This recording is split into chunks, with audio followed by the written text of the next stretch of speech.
Stojím na chodbě, vzduch těžký jak deka. První dveře a hned hodinku čekám. Káva v ruce, smích za dveřmi slyším. Říkám si pro sebe, jestli je neruším a jestli vyřídím, co chci vážně netuším.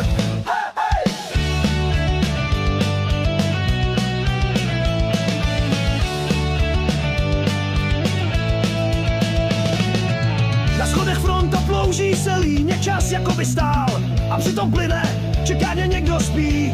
Další je na řadě, tak pavučiny ze sebe obráší. Šťastný jak blecha do kanců peláší. Úředník zívá, šuplík otvírá, papír za papírem dál na stůl mu chystá. Kancelář sem, kancelář tam, posílej mě dál a dál k jiným osobám. Kdo tu vlastně něco dělá, když je tu úředníků armáda celá. Já ostatní tu jen svůj čas ztrácí.